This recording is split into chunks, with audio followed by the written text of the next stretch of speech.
இப்பொழுதும் ஆண்டவராக இயேசு நமக்காக பட்ட பாடுகளை, அவ்வளோ வேதனைகளை அவர் நமக்காக சுமந்தார். உண்மையாகவே அவருடைய சரீரத்தில் எவ்வளோ காயங்கள், எவ்வளோ வேதனைகளை அவர் சுமந்தார் என்பதை நாம் ஒவ்வொரு நாளும் நினைத்து பார்க்க வேண்டியவங்களாக இருக்கிறோம். தேவஜனமே, அவர் இப்படி அடிக்கப்படுறதை பார்த்து சந்தோஷப்பட்ட அநேகர் இருந்தாங்க, துக்கப்பட்டாங்க. ஆனால் ஒன்றுமே உதவி செய்ய முடியல. ஆனால் ஓடி வந்து உதவி செய்யவும் இருந்தாங்க. அருமையான தேவஜனமே, ஆண்டவர் போன வருஷம் நம்ம இந்த சிலுவை பாடுகளை நினைக்கும் பொழுது, நீங்கள் எனக்காக அழாமல் உங்கள் பிள்ளைகளுக்காகவும் உங்களுக்காகவும் அழுங்கள் என்று அவர் சொன்னதை நாம் தியானித்து பார்த்தோம். இந்த நாளிலும் நாம் தியானிக்க போகிற காரியம் என்னவென்று சொன்னால், நீங்கள் வாசிங்க மத்தேயு 27ஆம் அதிகாரம் 37ஆம் வசனத்தை வாசிங்க. அன்றியும் அவர் அடைந்த ஆக்கினையின் முகாந்திரத்தை காண்பிக்கும் பொருட்டு இவன் யூதருடைய ராஜாவாகிய இயேசு என்று எழுதி அவர் சிரசுக்கு மேல் வைத்தார்கள். அல்லேலூயா சொல்லுங்க. அவர் யூதருடைய ராஜா என்று சொல்லி அவருடைய சிரசின் மேல் எழுதி வச்சு ஒரு போர்டு ஒன்று வச்சாங்க பார்த்தீங்களா, சிலுவைக்கு மேலே. அதில் இவர் யூதருடைய ராஜா என்று எழுதி வைத்தார்களாம். எதற்காக அப்படின்னு அந்த வசனமே சொல்லுது, அவர் அடைந்த ஆக்கினையின் முகாந்திரத்தை காண்பிக்கும் பொருட்டு. அல்லேலூயா சொல்லுங்களேன். அவர் அடைந்த வேதனைகளை காண்பிக்கும் பொருட்டு அவர் யூதருடைய ராஜா என்று எழுதப்பட்டது. அருமையான தேவச்சனமே, அவர் மேல் சாட்டப்பட்ட குற்றமே, இவ்வளோ பெரிய மரணத்துக்கு அந்த நாளில் அவர் மேலே சாட்டப்பட்ட குற்றம் என்னன்னா, அவர் தன்னை ராஜா என்று சொன்னது தான், நான் தேவனுடைய குமாரன் என்று சொன்னது தான். நீங்கள் வாசிங்க மத்தேயு 26:63 வசனத்தை வாசிங்க. இயேசுவோ பேசாமல் இருந்தார். அப்பொழுது பிரதான ஆசாரியன் அவரை நோக்கி, நீ தேவனுடைய குமாரனாகிய கிறிஸ்துதானா? அதை எங்களுக்கு சொல்லும்படி ஜீவனுள்ள தேவன் பேரில் உன்னை ஆணையிட்டு கேட்கிறேன் என்றான். அதற்கு இயேசு நீ சொன்னபடிதான் 27:11 வசனத்தை வாசிங்க. இயேசு தேசாதிபதிக்கு முன்பாக நின்றார். தேசாதிபதி அவரை நோக்கி, நீ யூதருடைய ராஜாவா என்று கேட்டான். அதற்கு இயேசு நீ சொல்லுகிறபடிதான் அப்படின்னு சொன்னார். இதுதான் தேவதூஷணமாய் அன்று காணப்பட்டு அவரை சிலுவையின் மரணத்துக்கு ஒப்பு கொடுத்தார்கள். அருமையான தேவஜனமே, நாம் இங்கே பிலாத்து தான் யூதருடைய ராஜான்னு எழுத சொன்னார். அப்போ ஆண்டவராக இயேசு கேட்கிறார், இதை நீயே சொல்றியா, இல்லை மற்றவங்க உனக்கு நான் யூதருடைய ராஜான்னு சொன்னாங்களா அப்படின்னு கேட்கும்போது அவன் சொல்றான். நீங்க வாசித்தீங்கன்னா யோவான் 18:34, இயேசு அவனுக்கு பிரதியுத்தரமாக, நீரா இப்படி சொல்லுகிறீரோ அல்லது மற்றவர்கள் என்னை குறித்து இப்படி உமக்கு சொன்னார்களோ என்றார். பிலாத்து பிரதியுத்தரமாக, நான் யூதனா? உன் ஜனங்களும் பிரதான ஆசாரியரும் உன்னை என்னிடத்தில் ஒப்பு கொடுத்தார்கள், நீ என்ன செய்தாய் என்றான். இப்போ நீங்கள் பார்க்கும்போது நிறைய இடத்துல சொல்லுவாங்க இவர் யூதருடைய ராஜா. கிண்டலாகவும் சொன்னாங்க, கேலியாகவும் சொன்னாங்க, நிறைய பேர் சொன்னாங்க வாயினால இவர் யூதருடைய ராஜா. ஆண்டவராக இயேசு இந்த உலகத்துக்கு ராஜாவாய் வருவார் என்பது தீர்க்க தரிசனமாய் உரைக்கப்பட்டது. அல்லேலூயா சொல்லுங்க. பிலாத்து நினைச்சு அவர் யூதருக்கு ராஜான்னு அன்றைக்கு எழுதப்பட்டிருக்கலாம். ஆனால் உண்மையாகவே அவர் யூதருடைய ராஜா தான் என்பதை தானியேல் தீர்க்கதரிசன புஸ்தகத்தில் நீங்கள் வாசிக்கும் பொழுது, தானியேல் 7ஆம் அதிகாரம் 13ஆம் வசனத்தை வாசிங்க. தரிசனங்களிலே நான் பார்த்து கொண்டிருக்கையில் இதோ மனுஷகுமாரனுக்கு ஒத்த சாயலில் ஒருவர் வானத்துக்கு மேகங்களுடனே வந்தார். அவர் நீண்ட ஆயுசு உள்ளவர் இடமட்டும் வந்து அவர் சமீபத்தில் கொண்டு வரப்பட்டார். சகல ஜனங்களும் ஜாதியாரும் பாஷைக்காரரும் அவரையே சேவிக்கும்படி அவருக்கு கர்த்தத்துவமும் மகிமையும் ராஜரீகமும் கொடுக்கப்பட்டது.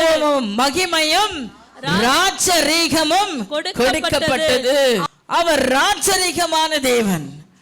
அவர் இந்த உலகத்துக்கு வருவதற்கு முன்பாகவே அவர் நம்முடைய இரட்சகராய் ராஜாவாய் இந்த உலகத்துக்கு வருவார் என்பதை தானியேல் மூலமாய் தேவன் முன் அறிவித்திருந்தார். அருமையான தேவஜனமே, இந்த வார்த்தை நிறைவேற்றப்படும்படிக்கு அவருடைய யூதருடைய ராஜா என்று எழுதப்பட்டது. ராஜானா நம்ம எல்லாருக்கும் தெரியும். ராஜா தன் ஸ்தானத்தை காப்பாற்றிக் கொள்ள வேண்டும் என்று சொன்னால் என்ன செய்வார்? என்ன செய்வார்? யுத்தம் வந்துருச்சு, எதிரி நாட்டான் வந்துட்டான் அப்படின்னா தன் ஸ்தானத்தை காப்பாற்றிக் கொள்வதற்கு அவன் என்ன செய்வான்? மக்களை தான் யுத்தத்துக்கு அனுப்புவான். மக்கள் போய் போரிட்டு தளபதிகள் போகணும், சேவகர்கள் போகணும், யுத்தத்தில் நின்று ஜெயித்து ராஜாவின் பதவியை காப்பாற்றணும். இல்லை ராஜாவே கூட யுத்தத்துக்கு போவார். அல்லேலூயா சொல்லுங்க. ஆனால் இங்க நீங்க பார்க்கும் பொழுது நம்முடைய ராஜா, நீங்க அதே யோவான் 18ஆம் அதிகாரம் 36ஆம் வசனம் இப்படியா சொல்லுது, என் ராஜ்யம் இவ்வுலகத்திற்கு உரியது அல்ல, என் ராஜ்யம் இவ்வுலகத்துக்கு உரியதானால் நான் யூதரிடத்தில் ஒப்பு கொடுக்கப்படாதபடிக்கு என் ஊழியக்காரர் போராடி இருப்பார்களே. இப்படி இருக்க என் ராஜ்யம் இவ்விடத்திற்கு உரியது அல்ல. அல்லேலூயா. இவ்வளோ அடி அடிச்சு இவ்வளோ வேதனைப்படுத்தும் போது நீங்கள் பார்த்தீங்கன்னா எந்த இடத்துல யாரை அவரை கம்பல் பண்ணி இதை பண்ணணும் அப்படின்னு சொன்ன மாதிரியே இருக்காதுல்ல. அடிக்கும் பொழுதெல்லாம் அவரே உவந்து ஏற்றுக்கொள்கிறார். ஏன் என்ன அடிக்கிறீங்கன்னு திரும்ப கேட்கவே இல்லை, எந்த ஒரு எதிர்பேச்சும் இல்லை. அவரை ஒப்பு கொடுத்துட்டாங்க, அவர் மேலே குற்றம் சாட்டுறாங்க. நீங்கள் மத்தியிலே யோவான்ல தான் பார்த்தீங்கன்னா 19ஆம் அதிகாரத்தில், மத்திய 27ஆம் அதிகாரத்தில் பார்த்தீங்கன்னா அநேக குற்றச்சாட்டுகளை சொல்கிறாங்க. அவர் அமைதியாக இருக்கிறார், எந்த ஒரு எதிர்ப்பும் அவர் கூறவில்லை. தன்மேல் குற்றச்சாட்டுகள், பொய்யான குற்றச்சாட்டுகள் என்பது எல்லாருக்குமே தெரியும். ஆனால் சொல்லும்போது ஒன்றுக்கு கூட அவர் பதில் கொடுக்கவே இல்லை. ஆனால் ஒரு விஷயத்துக்கு மட்டும் அவர் ரியாக்ட் பண்ணுறாரு. என்ன? நீ யூதனுடைய ராஜாவா என்று சொல்லும் பொழுது ஆமான்னு ஒத்துக்கிட்டாரு. அல்லேலூயா. அவர் ராஜாதி ராஜாவா தான் இந்த உலகத்துக்கு வந்தார். அவர் நம் ஒவ்வொருவரையும் ஆளும்படிக்கு, நம்முடைய ராஜ்யத்தை நிறுவும்படிக்கு இந்த உலகத்துக்கு வந்தார். ஆனா உலக பிரகாரமான ராஜ்யம் அது அல்ல. அல்லேலூயா. அவர் தன்னை மேன்மைப்படுத்திக் கொள்ளவும், அதிகாரத்தை செலுத்தவும், மற்றவங்களுடைய என்ன சொல்றது, மற்றவங்களுடைய கஷ்டத்தை தான் வாங்கிக்கிறதுக்காக அவர் ராஜாவா எழும்பல. ராஜானா அப்படித்தானே இருக்கணும். மக்களுடைய கஷ்டத்தை எல்லாம் பிடிங்க அவன் சாப்பிட்டு ராஜபோகமா வாழணும். அல்லேலூயா. அல்லேலூயா. அதுதான் உலகத்தின் ராஜாக்களுக்குரிய தகுதி. ஆனால் நம்முடைய ராஜாதி ராஜாவோ தன் மேன்மையெல்லாம் நமக்காக இழந்தார். அல்லேலூயா. அவருடைய மேன்மை, அவருடைய மகத்துவங்கள், அவருடைய ராஜரீகம், அவருடைய வல்லமை எல்லாவற்றையும் உங்களுக்காக எனக்காக இழந்திருக்கிறார் தேவஜனமே. அழகா பாட்டு பாடும்போது பாடணும் இல்லையா? நீர் எனக்காக ஜீவனை தந்தீங்க, நான் உனக்காக வாழ்வேன்னு சொன்னீங்க. எத்தனை பேர் இந்த பாட்டை உண்மையாக உணர்ந்து பாடினீங்களா? ஏதோ வார்த்தை, நீர் எனக்காக ஜீவனை தந்தி, நான் உமக்காக வாழ்வேன்னு பாடும் பொழுது எத்தனை பேர் இந்த வார்த்தையின் வல்லமையை உணர்ந்து பாடினீங்க தேவஜனமே? பாடினாங்க மட்டும் ஒரு அல்லேலூயா சொல்லுங்க பார்க்கலாம். அருமையான தேவஜனமே, அவர் நமக்காக மரிக்க தன்னை ஒப்பு கொடுத்தார். ராஜாதி ராஜாவா அவர் தன்னை மரிக்க ஒப்பு கொடுத்தது வேதத்தில் நிறைய வசனங்கள் சொல்லப்பட்டிருக்குது. அவர் தன் ராஜரீகரத்தை நிறைவேற்ற இந்த உலகத்துக்கு அவர் வரல, நம்ம எல்லாரும் ரட்சிக்கும்படியே இந்த உலகத்துக்கு அவர் கடந்து வந்தார். அந்த ரட்சிப்பின் காரியமானது யாருடைய கட்டாயத்துக்காகவும் யாருடைய நிர்பந்தத்துக்காகவும் அவர் செயல்படலை. தானாய் உவந்து தன் ஜீவனை கொடுத்தார் என்று வேதம் சொல்லுகிறது. தானே உவந்து அதை ஏற்றுக்கொண்டாராம். பாடுகளை உபத்திரவங்களை தானாக ஏற்றுக்கொண்டார். எதற்காக? நீங்களும் நான் இந்த உலகத்தில் விடுதலையா இருக்கணும், சுகமா இருக்கணும். இயேசு சிலுவையில் ரத்தம் சிந்தப்படாவிட்டால் நீங்களும் நானும் பாவத்திலிருந்து விடுதலையாக்கப்பட முடியாது. அல்லேலூயா. இரத்த சிந்துதல் இல்லாமல் பாவ மன்னிப்பு இல்லை என்று எல்லா வேதங்களும் சொல்லுகிறது. அல்லேலூயா. நம்முடைய வேதம் மட்டுமல்ல, எல்லா வேதங்களும். அல்லேலூயா. இந்த உலகத்தில் மக்கள் வச்சிருக்க எல்லா வேதத்திலையும் அந்த வார்த்தை இருக்கிறது. இரத்த சிந்துதல் இல்லாமல் பாவ மன்னிப்பு இல்லை. அல்லேலூயா. இன்னைக்கு அந்த வார்த்தையின்படி இயேசு தன்னை ஜீவ பலியாய் கொடுத்ததினால தான் ராஜாவா இருக்க வேண்டியவர் தன்னைத்தானே தாழ்த்தி ஜீவ பலியாய் உங்களுக்காக எனக்காக கொடுத்தபடியினால தான் நாம் இன்னைக்கு ராஜாவா ராஜாத்திகளா உட்கார்ந்துருக்கிறோம் தேவஜனமே. அல்லேலூயா. இந்த பாடு இந்த உபத்திரவம் எல்லாம் யாருக்கு வரணும்? இந்த அடி உதர் இருக்க எல்லாம் யாருக்கு வரணும்? அல்லேலூயா சொல்லுங்க. ஆமென் ஆமென் சொல்லுங்க. இதெல்லாம் நம்ம படணும், நம்ம கஷ்டப்படணும், நாம் உபத்திரவப்படணும். ஆனால் இந்த காரியங்கள் எல்லாம் அவர் சுமந்து கொண்டு நமக்கு நித்திய வாழ்க்கையை கொடுத்தார். அல்லேலூயா. அழிவில்லாத நித்திய ராஜ்யத்தை அவர் நமக்காய் கொடுத்தார். ஏதோ ஒரு காரணத்தை சொல்லி அதை அசட்டை பண்ணி கொண்டிருக்கிறோம். ஆனால் ஆண்டவர் நம்ம ஒவ்வொருவரையும் அசட்டை பண்ணாதவராக, இங்கே இருக்கிற ஒவ்வொருவரையும் அவர் தேடி தேடி தேடி உங்களுக்காக அவர் ஜீவனை கொடுத்திருக்கிறார். அல்லேலூயா. இங்கே இருக்கிற அத்தனை பேருக்காக, சிறு பிள்ளையிலேருந்து பெரியோர் மட்டும் எல்லாருக்காகவும் அவர் ஜீவனை கொடுத்திருக்கிறார். எத்தனை பேர் ஆமைன்னு சொல்லி ஏற்றுக்கொள்றீங்க? அல்லேலூயா. அருமையான தேவச்சனமே, இதை உணர்ந்து பார்க்கிற ஒருவராலும் அவருடைய அன்பை உதாசீனம் பண்ணவே முடியாது. நான் சொல்லுகிறேன், இந்த சிலுவையின் இரத்தத்தினாலே நமக்கு மீட்பை கொடுத்த தேவன் அந்த சிலுவையின் இரத்தத்தினால தான் நமக்கு சுகத்தையும் அருளி இருக்கிறார். அல்லேலூயா. அவருடைய இரத்த சிந்துதலினாலே நமக்கு பாவ மன்னிப்பு மட்டுமல்ல, நம்ம சரீரத்தின் பலனை கர்த்தர் கூட்டி கொடுத்திருக்கிறார். நம்முடைய சமூகத்தில் சமாதானத்தை கொடுத்திருக்கிறார். நம்முடைய வாழ்க்கையில இழந்த எல்லாவற்றையும் திரும்ப பெற்றுக்கொள்ளும் மகிமையை தேவன் நமக்கு கொடுத்திருக்கிறார். எத்தனை பேர் ஆமென் சொல்ல முடியும்? அல்லேலூயா. அப்போ அவருடைய சமூகத்தில் வந்தால் என்ன உண்டு? விடுதலை உண்டு. அவருடைய சமூகத்தில் வந்தால் சுகம் உண்டு. அவருடைய சமூகத்தில் வந்தால் பலன் உண்டு. அவருடைய சமூகத்தில் வந்தால் அற்புதம் உண்டு.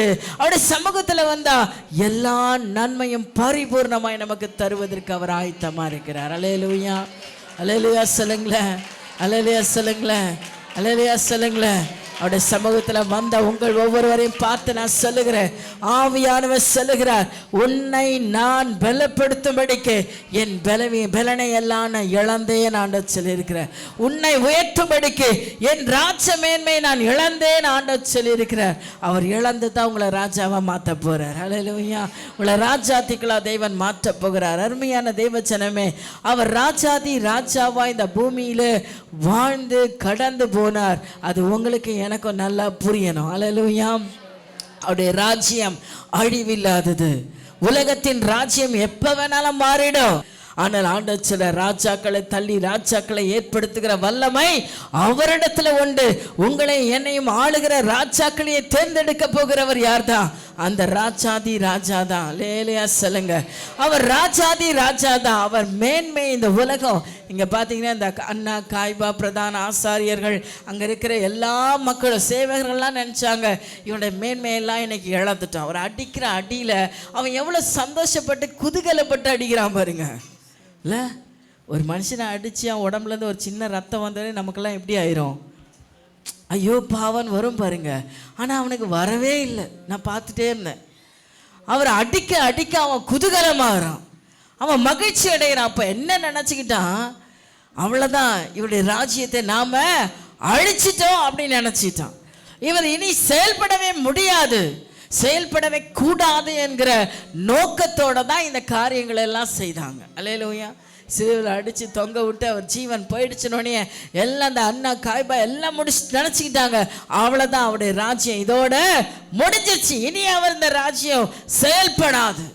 நான் இந்த அவனை நீங்கள் பார்த்தீங்கன்னா இந்த அண்ணாவும் காய்பாவுமே அவங்க வாயினால சொல்லுவாங்க.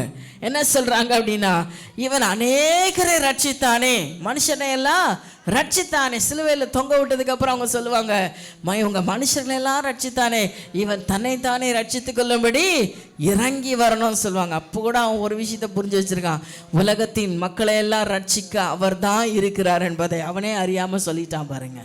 அல்லேலூயா. அவருடைய ராஜ்யத்தை அழிக்கணும்னு நினைச்ச அதே மனுஷன் தன் வாயினால சொல்ற, உலக மனுஷர்களுக்கு ரட்சிப்பை கொடுத்த இவன் இப்பொழுது இறங்கி வரட்டும் அப்படிங்கிறான். அல்லேலூயா. அவனையும் அறியாம இதை சொல்லும், எல்லா மக்களையும் காப்பாத்தினா ஒரு மனுஷன் உயிரை கொடுக்கறது நல்லது. வேத தீர்க்க தரிசனங்கள் எல்லாம் அவன் நினச்சிக்கிட்டா நான் தான் இதெல்லாம் செய்கிறேன், நான் தான் இதெல்லாம் செய்கிறேன், நான் தான் டிசைட் பண்ணுறேன், நான் தான் இவன் விரோதமாக குற்றங்களை சொல்லி இவரை சாகடிக்கிறேன்னு நினச்சிக்கிட்டான். ஆனால் அவனுக்கே தெரியாது ஆண்டவராக இயேசு அவனை வச்சு தான் அவருடைய காரியங்களை எல்லாம் நிறைவேற்றி முடிச்சிட்டார். அல்லேலூயா சொல்லுங்க. அதே அவனுக்கு விரோதமாக எழும்பின அத்தனை பேருடைய காரியங்களை வச்சு தான் ஆண்டவராக இயேசு உங்களுக்காக எனக்காக வச்ச திட்டங்களை, யெகோவா தேவன் வைத்த திட்டங்களை அவங்கள வச்சே நிறைவேற்றிட்டு வந்துட்டார். அல்லேலூயா அல்லேலூயா சொல்லுங்க. அதுதான் ராஜாவின் தந்துறாங்க. ஒரு ராஜா அப்படித்தான் இருக்கணும். அவர் முன்ன நின்று தான் யுத்தத்தை நடத்தணும்னு அவசியம் இல்லை, கூட இருக்கிற அத்தனை பேரை வச்சு அவரால் ஜெயிக்க முடியும். அல்லேலூயா. நம்முடைய ராஜா அப்பேற்பட்டவர், உலகத்தின் ராஜ்யத்துக்கு ஒத்தவர் கிடையாது. அவர் ஒரு வித்தியாசமான ராஜா. அவருடைய மேன்மை, அவருடைய கனம், அவருடைய சுகம் எல்லாவற்றையும் இழந்து தன் மக்கள் செழிப்பாக இருக்கணும், தன் மக்கள் மேன்மையாக இருக்கணும், தன்னை பின்பற்றுகிற ஜனங்கள், தன்னை விசுவாசிக்கிற கூட்டம் உயர்வடையணும் அப்படின்னு அவர் நினைச்சாரு பாருங்க. அல்லேலூயா சொல்லுங்க. நம்முடைய ராஜா எவ்வளோ அன்புள்ளவர். எத்தனை பேர் உணர்றீங்க? உங்களை என்னையை உயர்த்துவதற்கு அவர் தன்னைத்தானே தாழ்த்தினார் என்பதற்குள்ளே எவ்வளோ வேதனைகள், எவ்வளோ கண்ணீர், எவ்வளோ பலவீனங்கள், எவ்வளோ கஷ்டங்கள், அதை எல்லாவற்றையும் அவர் சகித்து கொண்டார். தேவச்சனமே, அவர் ராஜாதி ராஜாவாய் இன்றைக்கும் அரசாளும்படி இருக்கிறார். அவர் ராஜாதி ராஜாவாய் இன்றைக்கு அவர் அரசாண்டு கொண்டு இருக்கிறார். எப்படி தெரியுமா? உங்களை என்னை அவர் நிறுத்தினது நிமித்தமா. அல்லேலூயா அல்லேலூயா. அவருடைய ரத்தத்தினாலே பாவங்களை கழுவி நம்மை சுத்திகரித்து இன்னைக்கு இவ்வளோ பெரிய கூட்டத்தை அவர் உருவாக்கி வச்சிருக்கார் பாருங்க. அல்லேலூயா அல்லேலூயா. அன்னைக்கு ஒருத்தர் தான் சொன்னா இவருடைய ராஜான்னு. இன்னைக்கு இத்தனை பேரும் சொல்றோம். அவர் என்னன்னு சொல்றோம்? ராஜாதி ராஜா. வாய் திறந்து சொல்லுங்க, அவர் எங்கள் ராஜாதி ராஜா. அல்லேலூயா சொல்லுங்க. நீ உங்களை எல்லாம் நிறுத்தி இன்னைக்கு வரலாம் அவர் ராஜா தான்றதை ப்ரூஃப் பண்ணிக்கிட்டே இருக்கார். தேவச்சனமே, அருமையான தேவச்சனமே, இந்த வார்த்தைகளை கேட்கும் போது உங்களுக்கு எனக்கு ஒரே குதூகலமாக தான் இருக்கு இல்லை? என் பாவங்களை எல்லாம் என் ரட்சித்துட்டார், எனக்கு விடுதலை கொடுத்துட்டார், எனக்கு சுகம் உண்டாயிற்று, நான் இன்னைக்கு அவருடைய அடைக்கலத்துக்குள்ளே வந்துட்டேன், அவருடைய மேன்மையெல்லாம் எனக்கு கொடுத்திருக்கிறார், அவர் இழந்த எல்லாவற்றையும் எனக்கு தந்து என்னை மேன்மைப்படுத்தி இருக்கிறார். ஆமாம், புதிய ஏற்பாட்டில் ஆண்டவர் சொல்கிறாரு, நான் ராஜாக்களும் ஆசாரியர்களுமாய் நான் உங்களை தெரிந்து கொண்டே சொல்றாரு. ராஜரீக அபிஷேகம் உங்க ஒவ்வொருவருக்கும் அவர் கொடுத்திருக்கிறார். அதுல எந்த சந்தேகமும் இல்லை. ஆனால் நீங்கள் ஒன்றை புரிந்து கொள்ள வேண்டும். இந்த ராஜரீக அபிஷேகத்தை வச்சுக்கிட்டு நான் இன்னைக்கு பெரிய ஆளு, நான் இன்னைக்கு ஆண்டவரை ஏற்றுக்கொண்டு நான் இப்படி ஆயிட்டேன், அப்படி ஆயிட்டேன், நான் பிஷப் ஆயிட்டேன், நான் ரெவரண்ட் ஆயிட்டேன், நான் இவாஞ்சலிஸ்ட் ஆயிட்டேன், நான் கர்த்தருக்கு ஊழியம் செய்கிறேன், இப்படி பெருமை பாராட்டிட்டு இருக்கிறதுக்காக உங்களுக்கு எனக்கு ராஜரீக அபிஷேகம் கொடுக்கப்படவில்லை. அல்லேலூயா சொல்லுங்க, அல்லேலூயா சொல்லுங்க. நான் காலையில் இந்த வசனங்களை தியானிக்கும் பொழுது ஆண்டவர் வெளிப்படுத்தல விசேஷம் நீங்கள் எடுத்து வாசிங்க. வெளிப்படுத்துதல் 19 அதிகாரம் 16 வசனத்தை வாசிங்க. ராஜாதி ராஜா, ராஜாதி ராஜா, கர்த்தாதி கர்த்தா, கர்த்தாதி கர்த்தர் என்னும் நாமம் அவருடைய வஸ்திரத்தின் மேலும், என்னும் நாமம் அவர் வஸ்திரத்தின் மேலும், அவருடைய தொடையின் மேலும் எழுதப்பட்டிருந்தது. அல்லேலூயா. நமக்கு கண் முன்பாக ஏறி போன அதே ஆண்டவராக இயேசு திரும்பவும் இந்த உலகத்துக்கு ராஜாதி ராஜாவா வரப்போகிற அந்த நாட்களுக்கு முன்பாக நாம் ஒவ்வொருவரும் செய்ய வேண்டிய காரியங்கள் ஒன்று உண்டு. வேதம் சொல்லுது. வேதத்தில் பார்த்தீங்கன்னா இப்போ நான் சொல்கிற காரியங்களை நீங்கள் மனதில் வைத்து கொள்ளுங்க. இது தீர்க்க தரிசனங்கள். எப்படி இயேசு கிறிஸ்து சிலுவையில் மரிப்பார் என்பது தீர்க்க தரிசனம் நிறைவேற்றப்பட்டதோ அப்படியா வேத வசனம் சொன்ன அத்தனை தீர்க்க தரிசனங்களும் இன்றைக்கு நிறைவேறி கொண்டிருக்கிறது. நாம் பெற்ற பெரிய கிருபை என்ன தெரியுமா? ஆண்டோடைய வார்த்தை நிறைவேறதை உங்கள் கண்களை என் கண்களும் பார்த்து கொண்டு இருக்கிறது. அல்லேலூயா சொல்லுங்க. அவர் சொன்ன தீர்க்க தரிசனங்கள் எல்லாம் உங்க கண்ணு முன்னாடி என் கண்ணு முன்னாடி அது நிறைவேறி கொண்டிருக்கு. இந்த பாக்கியம் போன ஜனங்களுக்கெல்லாம் கிடையாது. ஆனால் உங்க கண்ணு முன்னால என் கண்ணு முன்னால வசனத்தின் வார்த்தைகள் எல்லாம் நிறைவேற்றப்பட்டு கொண்டே இருக்கிறது. இதை நீங்கள் மனதில் வைத்துக் கொள்ளுங்க. அப்படியாய் பார்க்கும் பொழுது இந்த தீர்க்க தரிசன வார்த்தைகளை நீங்க உணர்ந்திருப்பீங்க அப்படின்னா வேதம் சொல்லுது, இப்ப நடக்கிற சண்டை இல்லை, இனி ஒரு பெரிய சண்டை வரப்போதான். அப்போ அந்த அந்தி கிறிஸ்துவின் ஆட்சி எழும்ப போது அது ஒரு மகா நகரமாகிய அந்த பாபிலோனு கொத்த தேசம் எழும்போன்னு சொல்லப்பட்டிருக்கு. அங்க இருந்தா அந்தி கிறிஸ்து புறப்பட போறான்னு சொல்லிருக்கு. ஸோ இதெல்லாம் நிறைய விஷயம் இருக்கு, நம்ம அது இப்ப முக்கியம் இல்லை. முக்கியமா நீங்கள் தெரிந்து கொள்ள வேண்டிய விஷயம், அந்த அந்தி கிறிஸ்துவின் ஆவி எழும்பும் போது மக்கள் துன்பப்படுத்தப்படுவாங்களா, அல்லேலூயா, வேதனைப்படுத்தப்படுவாங்களாம். அதாவது இப்போ இந்த பிரச்சனையெல்லாம் தீர்ந்துருச்சு, இந்த எருசலேம்ல தேவாலயம் கட்டப்பட்டாச்சு, அங்கே பலியிட்டாச்சுன்னா இயேசு கிறிஸ்து வருவார். வரும்பொழுது நீங்கள் எல்லாரும் பரலோகத்துக்கு எடுத்துக்கொள்ளப்படணும். அல்லேலூயா சொல்லுங்க. கொஞ்சம் கவனமாக கவனிங்க. நீங்கள் அவருடைய வருகை வரும் பொழுது ஆண்டவர் ஏற்றுக்கொள்ள போயிடணும். அதுக்கு நீங்கள் ப்ரிப்பேர் ஆகிடணும். ஒருவேளை கைவிடப்பட்டுட்டால், ஒருவேளை தேவனுடைய ராஜ்யத்துக்கு போக முடியாத ஒரு சூழ்நிலையில் நீங்கள் இருப்பீர்களானால், அவருடைய வருகையில் நீங்கள் கடந்து போகாவிட்டால் அதுக்கப்புறம் நடக்கிற நிலைமை என்ன அப்படின்னு பார்த்தீங்கன்னா, அந்த மகா வேசியான அந்த ஸ்திரீ, அந்த நகரம் மக்களை அவ்வளோ துன்பப்படுத்துமா. எப்படி துன்பப்படுத்தும், யாரை துன்பப்படுத்தும் முக்கியமாக போட்டிருக்கு அப்படின்னா, வெளிப்படுத்துதல் 17ஆம் அதிகாரம் 6ஆம் வசனத்தை வாசிங்க. வெளிப்படுத்துதல் 17ஆம் அதிகாரம் 6ஆம் வசனம். அந்த ஸ்திரீ பரிசுத்தவான்களின் இரத்தத்தினாலும், நல்ல சத்தமா வாசிங்கம்மா. அந்த ஸ்திரீ பரிசுத்தவான்களின் இரத்தத்தினாலும். அந்த ஸ்திரீ என்பது அதே முன்னால உள்ள அதிகாரத்து கடைசி வசனத்துல வாசினா மகா நகரம் என்று சொல்லப்பட்டிருக்கும்.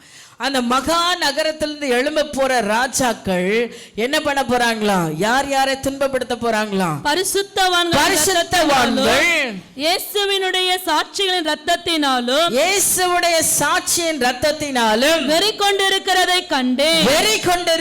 கண்டேன், அவளை கண்டு நான். இன்னைக்கு நிறைய ஊழியக்காரர்கள் இரத்த சாட்சிகளா மறிக்கிறாங்க. அவர்கள் எல்லாம் தேவனுடைய ராஜ்யத்தில் பிரவேசிப்பாங்க என்பது வேதம் திட்டமாக சொல்லியிருக்கு. இதே வெளிப்படுத்தல நீங்கள் வாசிக்கும் பொழுது ஆண்டவரிடத்தில் கேட்பாங்க, ஏன் இன்னும் தாமதமாக இருக்கிறீங்க, ஏன் நீங்கள் பழி வாங்க வரல அப்படின்னு ஆண்டவர் சொன்ன. இன்னும் நிறைய பேர் ரத்தம் சிந்த வேண்டியதாக இருக்குது, நீங்கள் அதனால நான் பொறுமையாக இருக்கிறேன்னு ஆண்டவர் சொல்லுவார். அப்போ இதில் யார் தேவனுடைய ராஜ்யத்தில், இங்கே பார்த்தீங்கன்னா ஒவ்வொரு மனுஷர்களும், நீங்கள் நான் சொன்ன கொஞ்சம் கஷ்டமாக கூட இருக்கும், நாம் யார் ஒவ்வொருவர் தேவனுக்காக ரத்தம் சிந்த ரெடியாக இருக்கீங்க. அல்லேலூயா, அல்லேலூயா சொல்கிறவங்களாம் ரெடியாக இருக்கிறீங்களா? கை வைத்து சொல்லுங்க பார்க்கலாம், நான் ஆண்டவருக்காக ரத்தம் சிந்த ரெடியாக இருக்கேன். நிஜமாவா? ஆமாவா? ஆமாவா? மகிழ்ச்சியாக தான் இருக்குது இதை பார்க்கும்போது. அல்லேலூயா. தேவஜனமே, அவர் இதை செய்யலை அதை செய்யலைன்னு குறை சொல்கிற கூட்டம் தான் இங்கே நிறைய இருக்குது. நான் அவருக்காக என்ன செய்யணும்னு கேட்குற கூட்டம் கொஞ்சம்தான். அல்லேலூயா. அவர் எனக்கு இதை தரல அதை தரலன்னு சொல்கிற கூட்டத்தின் மத்தியில் நீங்களும் நானும் இராதபடிக்கு ஒன்றை நீங்கள் மனதில் வச்சுக்கோங்க. பரலோக ராஜ்யத்தை ஈஸியாக நீங்கள் பெற்றுக்கொள்ளணும் அப்படின்னா ரத்த சாட்சியாக மறைச்சா சீக்கிரம் போயிடலாமா. நான் இப்போ ப்ரிப்பேர் ஆகிட்டேன்.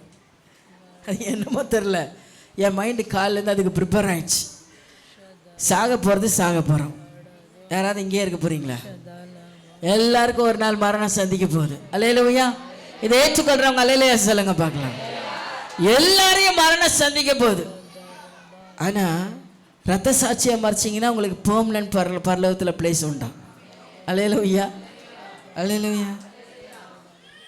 பாதி பேர் மூஞ்சே சொண்டி போச்சு, என்னடா வந்தோம், ஏன் தான் வந்தோம் தெரியலையே அப்படின்னு. நீங்கள் உங்களை ஆயத்தப்படுத்தி கொள்ளுங்க. ரத்த சாட்சியாக மறிக்க இஷ்டம் இல்லாதவங்கெல்லாம் இயேசு கிறிஸ்து வரும்போது அவருடைய ரகசிய வருகையில் போயிடணும். சபையானது எடுத்துக்கொள்ளப்படும் என்று வேதம் சொல்லுது.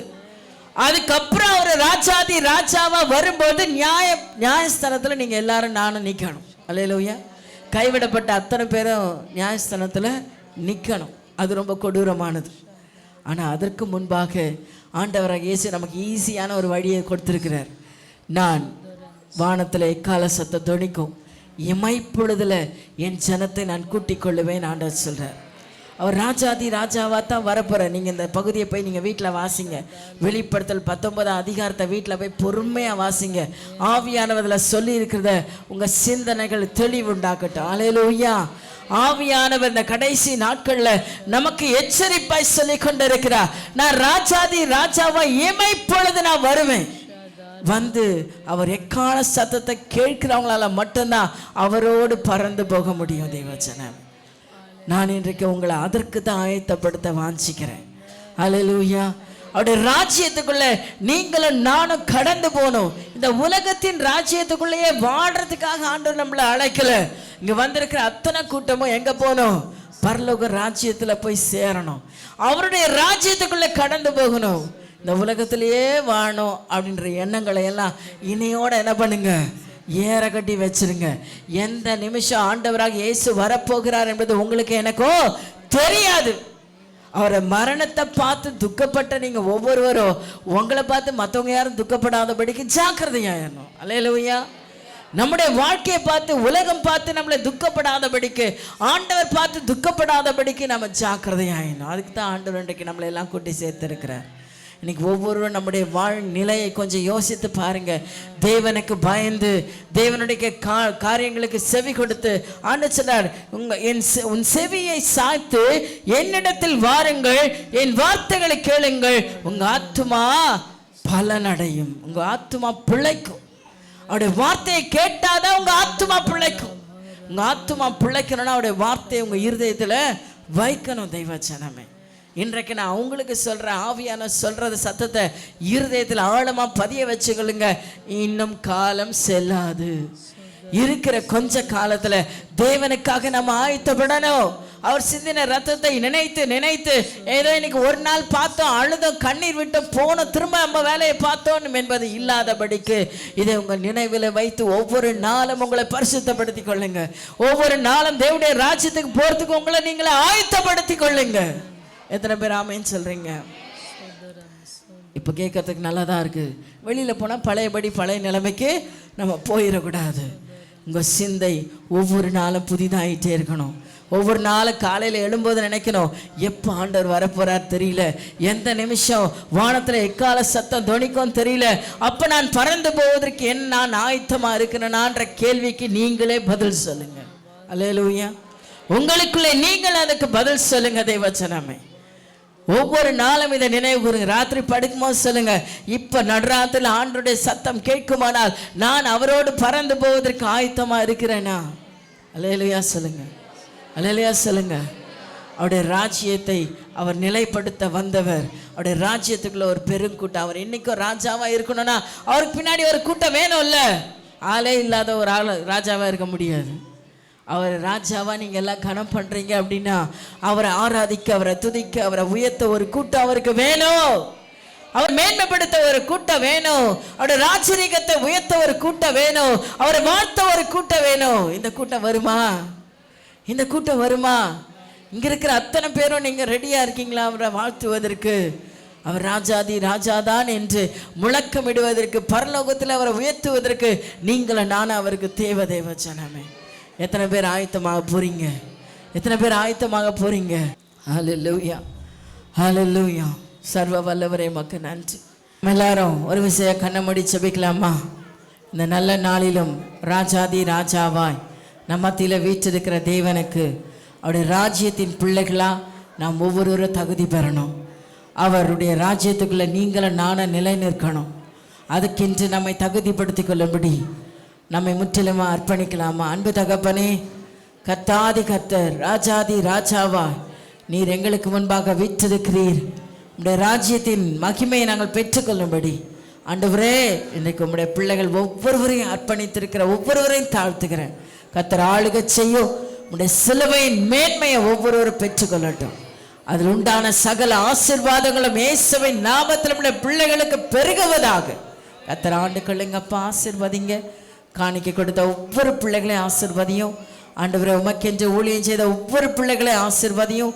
தேவனுடைய மகிமை இந்த இடத்தை விட்டு கடந்து போவதற்கு முன்பாக உடைய பிள்ளைகள் ஒவ்வொருவரையும் ஆண்டு கொள்வதாக. குறையில்லாத நிறைவோடு உடைய பிள்ளைகள் கடந்து போகட்டும். இயேசுவின் நாமத்தில் பிதாவே, ஆமென்.